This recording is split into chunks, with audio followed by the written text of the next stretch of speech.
Well, now that we've listened to that buffoon talk about his blue BMW, let's talk a little bit about this. This is my 1992 Mercedes 300D. It's got an OM602 5-cylinder turbo diesel engine, made it to a 4-speed automatic transmission, which is garbage, but overall, she does the thing.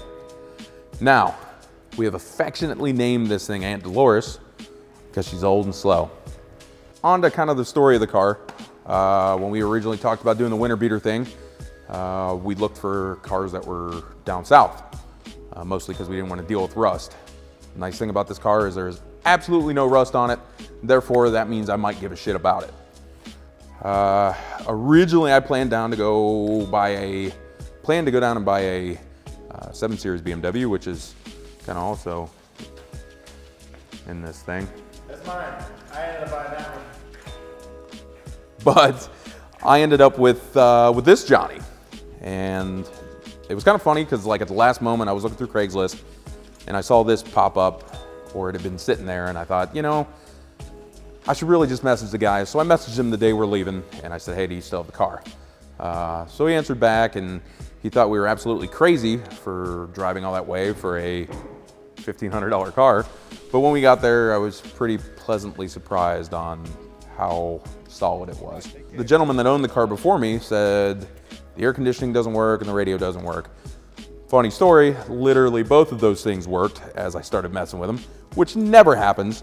Fast forward later on that evening and you know, we're just kind of looking the car over and I'm like, you know, it was just covered in shit, so I gave it a proper bath, and unfortunately that bath turned into a 6-hour-long detail session, which is... Look how good it worked.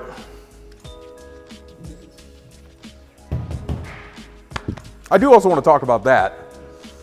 This is after trying to buff this out, I don't know, 4 times, and then polish it, and then put, you know, wax on it, and seal it, and it just keeps doing this shit. Thus far, it's never left me stranded. I do plan on kind of keeping the car, even though my track record speaks otherwise. I do have some big plans for it. It's got a set of Alzor wheels. I do want to grab everybody's attention to this brand of tire that I stumbled across. Not only are they brand new, but they're also called Rydan Roadsters. Rydan Roadsters. We're gonna give these a shot. So we're trying out these Rydan Roadsters. They got really good reviews online. I'm going to attempt to run these all winter. On top of that, the other things that we've kind of fashioned to this pile of crap is a set of eBay coilovers. They are of the utmost high quality. I spent a whopping $200 on them, 180 I think, which is by far the least I've ever spent on any suspension component, and they were complete. So one day after work, after everything came in, we literally just broke out the Sawzall and cut the stock purchase directly off. Mike had to actually machine, so to speak, these top plates here and then weld them in. You can tell they're of the cleanest variety of an install, and that's mostly because I'm just a dirty guy.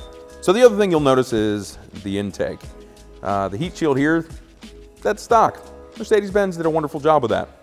Past that, from here on, this is good old Skill Billy. We actually took the muffler from my old 540, cut it up, and basically fashioned this piece here, bolted on this K&N style filter. So this gives you the whistly bits. It adds 0 horsepower, and overall looks like I know what the hell I'm doing. So we really hope you guys stick around and watch D and the rest of the winter beaters and laugh at our expense, because that's the kind of shit we need.